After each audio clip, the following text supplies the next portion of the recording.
el juez Pablo Gandini había ordenado al Poder Ejecutivo a entregar la información ambiental sobre la instalación de la planta de hidrógeno verde en Paysandú. Pertenece a una empresa privada. En la sentencia había condenado al Ejecutivo a suministrar toda la información de carácter ambiental contenida en el memorando de entendimiento y su anexo celebrado entre nuestro país y la empresa Hive Global Uruguay, firmado el pasado 28 de febrero de 2024.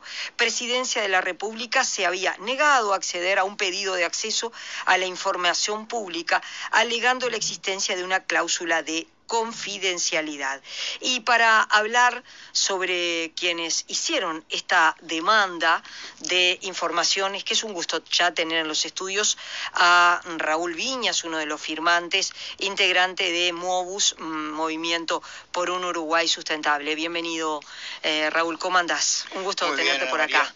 Muchas gracias por la posibilidad de conversar aquí contigo y a través tuyo con toda la audiencia de esta gran radio, Radio Sarandí. Vos nos mandaste un comunicado, MOVUS nos mandó un comunicado que se titula Hidrógeno verde, oscuro y turbio. ¿Por qué? Bueno, ciertamente, Ana María... A ver, ¿por qué te digo esto? Porque cuando uno googlea realmente, uno encuentra que hay muchos países que están incorporando hidrógeno verde como una energía renovable, alternativa, de buena calidad. Por eso un poco digo decir, ¿por qué estar en contra del hidrógeno verde? Bueno, en realidad no es que MOVUS esté en contra del hidrógeno verde. Tampoco es tan cierto que tantos países lo estén verdaderamente incorporando. Lo que hay en realidad es un gran movimiento de propaganda y un gran movimiento de hablar de proyectos que se estarían haciendo, que hoy son todos de papel. Si tú vas a Chile, Chile dice en su prensa que va a ser líder en hidrógeno verde, tiene 43 proyectos, 12 de ellos con agua de mar directamente. Uruguay tiene en este momento 5 o 4, dependiendo de cómo los cuentes, ¿tá? Pero también se dice que va a ser líder en hidrógeno verde. Y en realidad cuando uno mira los proyectos, no son de hidrógeno. El hidrógeno es un paso que se está dando para producir metanol, para producir amoníaco, para producir nafta sintética.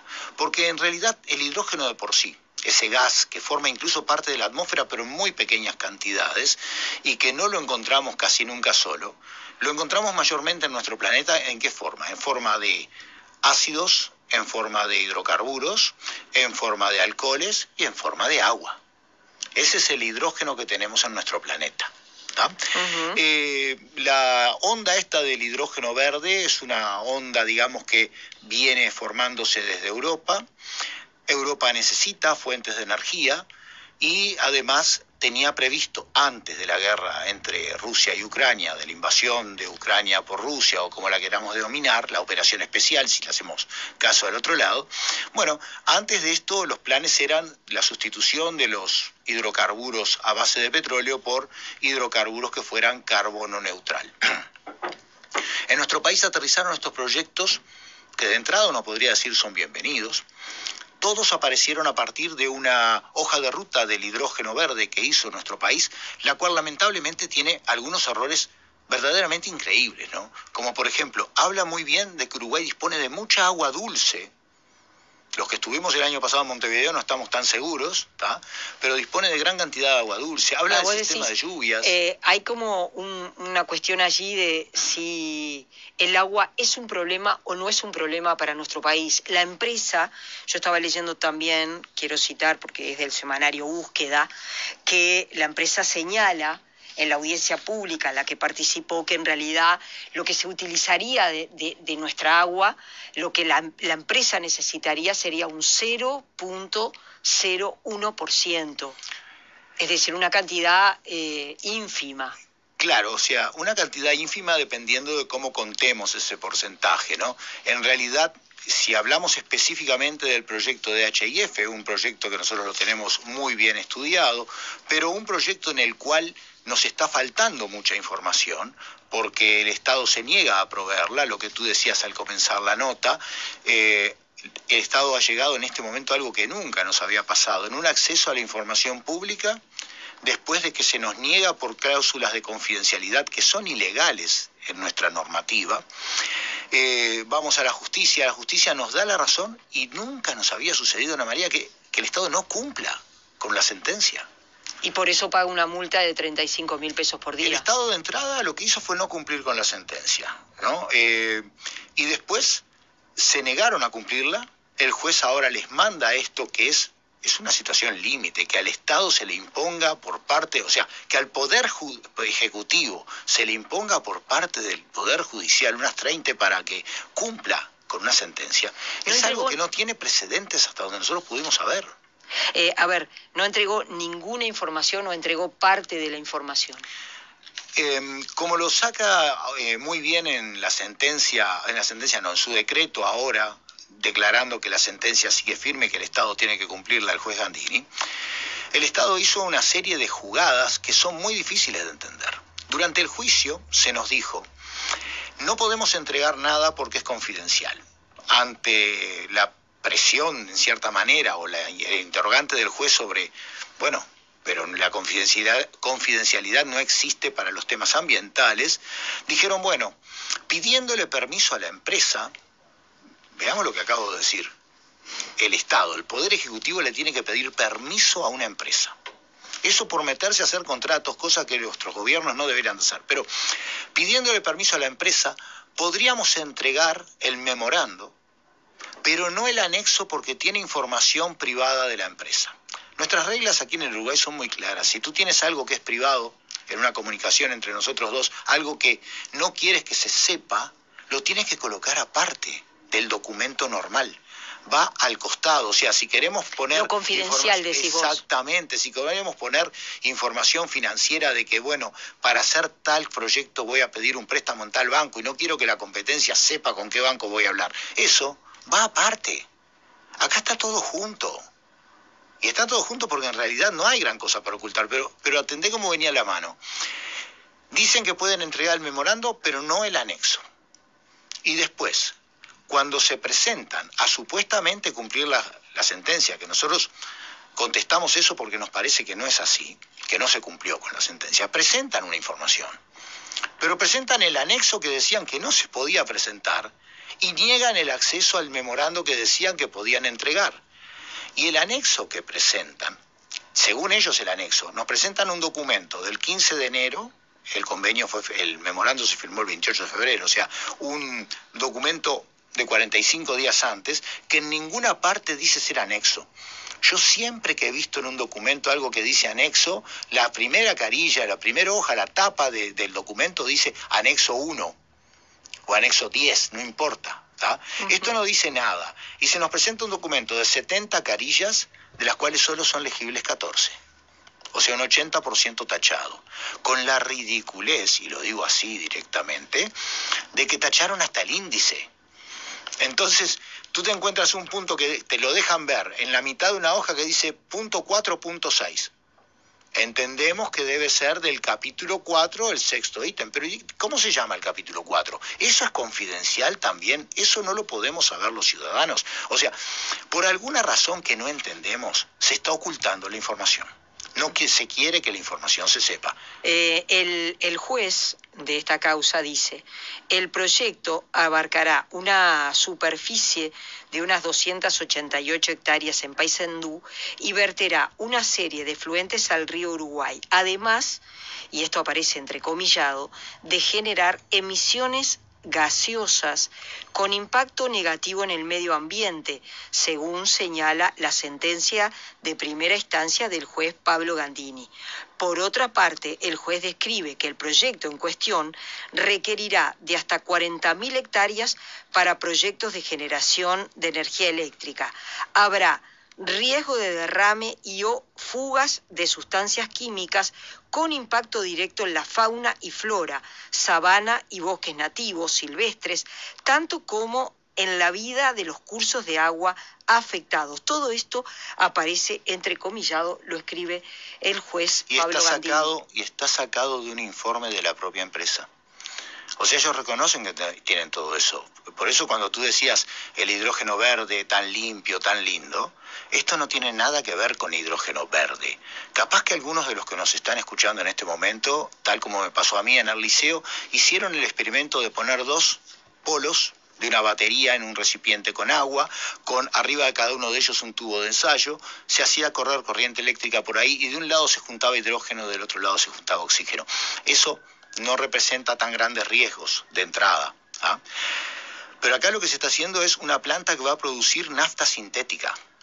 O sea, es lo más parecido a una refinería que se quiere instalar en las costas del río Uruguay, en 288 hectáreas que van a utilizar de 2 padrones, que son 400 y pico, pero en las cuales, para colocar esta planta, donde tienen que hacer grandes plateas de hormigón para colocar los dispositivos de electrolización y todo lo demás que van a utilizar, van a desarraigar más de 200 hectáreas de monte nativo existente allí. Y sobre eso parece que no importa. Van a conservar una 10ª parte de eso, unas 20 hectáreas, para decir que tienen un parque y que han mantenido el ambiente. Pero no hay otro lugar para hacer esa planta. La tienen que hacer justo enfrente a la Isla Grande del Queguay, que está propuesta para integrar el Sistema Nacional de Áreas Protegidas. Y pongamos otra cosa también que saltó ahora últimamente. Si tú vas a esa zona, sales de Paysandú, vas hasta Colón. Cuando vas a la playa de Colón, capital turística de la provincia de Entre Ríos, lo que ves adelante es la Isla Grande del Queguay, la Isla Chica, y en el medio el lugar donde se va a instalar esta planta. O sea, enfrente al principal polo turístico de la provincia de Entre Ríos le querés colocar una refinería que va a tener, como tiene la de La Teja, esas columnas altas donde se ventean, se queman los gases que no se quiere que salgan directamente de esa manera al ambiente, que va a tener chimeneas. Digo, quizás habría que haber pensado colocarlo en otro lugar. Las 40.000 hectáreas que se dice ahí es territorio que hoy tiene otros usos y se va a usar para producir energía solar y eólica, todo muy bien, muy verde, pero energía solar y eólica que no va a ser para los uruguayos, va a ser para la producción de nafta sintética con destino a Europa. Y está bien si fuera una exportación, pero nosotros queremos saber si a esta planta el gobierno no se ha comprometido, por ejemplo, a darle zonas francas. O sea, no nos quieren mostrar nada. Eso, te voy a decir una frase. ¿Vos tenés alguna sospecha o experiencia? Porque muchas veces puede haber experiencia internacional en la materia. Esto es todo terreno nuevo, no tenemos experiencia. Ahí está. ¿De qué es lo que no se puede, qué es lo que es confidencial efectivamente? En este caso, nosotros entendemos, porque ya se dijo cuando se firmó el memorando, que era el paso previo a un contrato, que lo que se va a hacer es un contrato similar al que se hizo anteriormente con UPM, al que se hizo anteriormente con Montes del Plata, que son contratos de los que se llaman de inversión, ¿tá? Que están regidos por un decreto que hizo el presidente Vázquez en el año 2008, el decreto 477-2008, que específicamente se aplica para aquellas empresas que buscan obtener beneficios más allá de los que marca un decreto del año 2007. El decreto del año 2007 dice todo aquello que se prevea por la ley, y este otro decreto dice específicamente beneficios más allá de los que prevé el decreto anterior, que son los de la ley, o sea, beneficios más allá de los legales. Es realmente incomprensible que ese decreto siga estando en nuestro ordenamiento legal. Yo lo digo con toda tranquilidad. Cuando comenzó el gobierno, en una reunión que tuvimos con el presidente de la República, yo le expresé que era necesario que ese decreto desapareciera. Le dije que lo hiciera desaparecer. Por otra parte, que nos estén ocultando la información de esta forma tan El agresiva. presidente, en este caso el presidente Lacalle ha dicho que se trata de una inversión de $4.000 millones. Esto había sido anunciado Precioso. En junio 2023. Claro, pero fíjate cómo viene la mano. En junio del 23 anunciaron $4.000 millones. Cuando firman el memorando de entendimiento dice que son 6.000. Se olvidaron de avisarle a la empresa, que en su web sigue diciendo 4.000. Cuando la empresa se presenta ante el Ministerio de Ambiente de nuestro país, dice 1985. Y por otra parte, ¿qué importa cuánto inviertan? si el 95% de esa inversión no se hace en Uruguay, o van a comprar en Uruguay los molinos eólicos, o van a comprar en Uruguay los paneles solares, o van a comprar en Uruguay los equipos para hacer la electrolisis del agua, o van a comprar en Uruguay todo lo que necesitan para la refinería y producir la nafta sintética. Nada de eso es inversión que mueva dinero dentro de nuestro país. ¿Y mano de obra? Solamente para la instalación. Y después el trabajo es muy poco. Yo te decía, las 40.000 hectáreas que van a usar para producir energía, actualmente tienen otros usos. Los parques eólicos no dan mucho trabajo verdaderamente. No da, más allá de un poco en la instalación, no han dado mucho trabajo. Yo era un gran partidario de la energía eólica, sigo siendo. Participé en los años 89-90 de las campañas de medición del recurso que se hicieron, apoyadas por Naciones Unidas, y verdaderamente entendíamos que era algo que venía muy bien a futuro, pero teníamos ya en aquel momento una idea, que eso tenía que servir para que en Uruguay se desarrollara algún tipo de industria, por ejemplo, la producción de las palas. O sea, la producción de esas grandes aspas que llevan, que es algo que, bueno, podía generar trabajo y demás, y que además es un insumo que cada tanto hay que recambiarlo. Entonces, era una forma de conseguir algo que siguiera sirviendo a futuro. Bueno, no se logró. Hubo una idea de ponerle componentes nacionales, pero terminaron siendo componentes nacionales algunas partes de las torres, la cimentación. Mirá lo que dice un oyente. Buenas tardes. ¿Qué llama la atención? Cuando hicieron el convenio con UPM fue todo secreto y no se dijo nada. Luego nos enteramos que teníamos que costear el ferrocarril. ¿Sabés lo que llama la atención, Ana María, lamentablemente? Que cuando se hizo el convenio con UPM, en nuestro Parlamento, después de que se firmó, muchos parlamentarios se expresaron en contra de eso.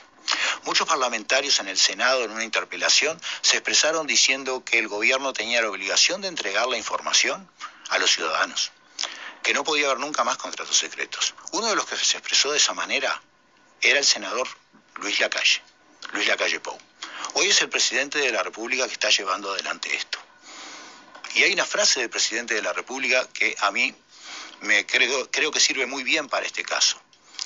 Él no lo usó en este caso específico, lo usó para otra cosa. Cuando no mostrás los documentos, es obvio que algo raro hay. Y vos decís que en este caso del hidrógeno verde... Tenemos todo el derecho a pensarlo, Ana María, porque si no, no se entiende el empeño en evitar que la información se conozca, llegando incluso a desacatar a la justicia, porque lo que se produjo al no presentar la información. Sí, se está pagando una ya se anunció que el Estado, el Poder Ejecutivo, va a apelar, ¿verdad? Digo, es decir, esta decisión de... No puede apelarla. Perdió ya la oportunidad de apelarla. La sentencia, que está firme y debe ser ejecutoriada, es del 26 de junio. Ellos tenían a partir de ahí 15 días para poder hacer algún tipo de apelación. No presentaron ninguna apelación, la sentencia quedó firme. Ahora todo lo que queda es cumplirla. O seguirá esto aumentando, porque ahora fueron 20 URs que les impuso el juez diarias para pagar. Es lamentable que esto sea además dentro del Estado. O sea, imagínate que el Poder Ejecutivo le tiene que pagar al Poder Judicial una multa por no cumplir, pero está bien, porque es como cuando el ANCAP paga impuestos a la DGI, es correcto que eso pase, está dentro de las reglas del juego. Para nosotros es muy triste que estemos llegando a esto. Esto se arreglaba fácilmente con, bueno, miren, acá tienen la información y otra cosa, pero por alguna razón no la quieren mostrar. Y esto va más allá. En el tema del hidrógeno, yo te decía que hay más o menos 4 proyectos que están en marcha, pero apareció otro más ahora, de una empresa que dice ser de capitales árabes, que está situada más que nada en Europa, ¿tá?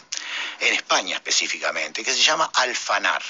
Yo le pido a la gente que no haga el jueguito de sacar la letra L porque queda feo. ¿Tá? Esa empresa llega acá al Uruguay para hacer un proyecto supuestamente de hidrógeno en rocha.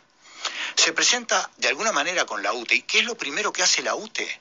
Sacar una orden de que todo lo que se trate con la empresa es confidencial. Y eso además, no solamente lo hizo la UTE, sino que cuando se me negó la información específicamente, se nos negó el MOUS la información sobre el proyecto, se dijo que era por la confidencialidad contractual, que no vale en nuestro ordenamiento legal, y además por una resolución de Presidencia de la República que declaraba que no solo ese memorando, sino todo lo que se estaba haciendo con la empresa HIF, como le quiera decir, era confidencial. Esa resolución es del 2 de mayo y a nosotros nos contestaron el 7 de mayo. O sea, 5 días antes se hizo una resolución específica para negar esta información. ¿Qué puede ser tan secreto que no lo podamos saber los uruguayos? ¿Qué somos? ¿Discapacitados? ¿No tenemos la capacidad mental para entender nosotros las cosas y tenemos que depender de lo que haga el Poder Ejecutivo? Entendamos algo. En el Poder Ejecutivo hay solo una persona que fue electa, que es el presidente. Todos los demás miembros del Poder Ejecutivo, ministros, secretarios, subsecretarios, secretario de Presidencia, director del OPP, todos son solamente personas de la confianza del presidente de la República. No los desmerezco por ello, pero digo que no es personal electo por nosotros. Y lo lamentable es que las personas que elegimos para llevar adelante la otra pata que no estábamos nombrando, nombramos al Poder Judicial, nombramos al Poder Ejecutivo, las personas que elegimos y que ahora están volviendo a pedir trabajo, o sea, vienen a nosotros diciendo quiero un contrato para los próximos 5 años. Los miembros del Poder Legislativo de nuestro país están ausentes en estos temas y el tema además, lamentablemente, está ausente en la campaña electoral que culmina en poco tiempo. No se habla de estas cosas que afectan nuestros recursos naturales, que afectan nuestra soberanía, porque al declararles contratos y cosas, verdaderamente nos estamos sometiendo a jurisdicciones internacionales judiciales, nos estamos obligando a pagos, nos estamos obligando a cosas tan ridículas como el contrato con la empresa UPM, que en uno de sus anexos dice, en una de sus adendas, mejor dicho, una cosa se le agregó después, dice que si Uruguay, el Parlamento, lo que sea del Uruguay, hace una ley, reglamentación, decreto, norma cualquiera, que pueda hacer disminuir las ganancias de la empresa UPM, tenemos que pagarle la diferencia. ¿Te das cuenta de lo que es eso? Es total subordinación. O sea, nosotros le llamamos a eso un pacto colonial. Y así está el libro, es el título del libro, uno de la trilogía de la celulosa que escribió nuestro compañero Víctor Baqueta, hago la propaganda, está disponible en las librerías, ¿tá? Que muestra cómo lo que se firmó con la empresa UPM es un pacto colonial, similar a aquellos que firmaban en el siglo XVIII los ingleses con los marajá en la India para explotar las riquezas del territorio, darle unas migajas al marajá, no digo que acá le den migajas a nadie, pero en aquella época era lo que se hacía, y llevarse toda la riqueza para ellos. Y acá estamos entregando nuestro territorio, estamos entregando nuestros recursos, estamos entregando nuestra soberanía y estamos además ocultándole a la población, ocultándole a los ciudadanos la información de lo que hace el gobierno, lo cual es evidentemente muy poco transparente. ¿Y ya está en marcha todo el proyecto o está detenido? El proyecto no ha hecho nada. El proyecto tiene un memorándum de entendimiento y seguramente en estos meses han seguido negociando el contrato que dijo el secretario de la Presidencia el 28 de febrero que venía después del memorando. O sea, ya se está trabajando en ese contrato. Es muy probable que este ocultamiento de la información termine con que mañana o pasado haya un llamado a la prensa, a una conferencia en la Torre Ejecutiva, para decir que se firmó el contrato. Y ahí después sí vendrán los gritos, las lágrimas de nuestros legisladores, como pasó anteriormente, rasgándose las vestiduras porque otra vez perdimos y otra vez se firmaron cosas que no se tenían que firmar. Pero señores, el momento de hacer algo sobre eso es ahora, no es después. Después de que está firmado, ya sabemos lo que pasa. Después de que lo firma un gobierno y después le pasa al otro la pelota, el otro dice, ay, me lo dieron firmado, no puedo hacer nada. No, muchachos, hay que pelearla ahora. Hay que obligar a que se nos informe qué es lo que se está haciendo. No hay confidencialidad que valga con el ambiente, no hay confidencialidad que valga con los recursos naturales. Raúl Viñas, del Movimiento por un Uruguay Sustentable, ha sido un gusto recibirte esta tarde en Alpampan. Yo estoy muy agradecido a ti, un gran saludo para toda la audiencia y aprovechen ahora que los políticos están en la vuelta y andan abrazando gente y dando besos para decirles a ver qué piensan hacer con este tipo de temas. Gracias. Para comunicarte con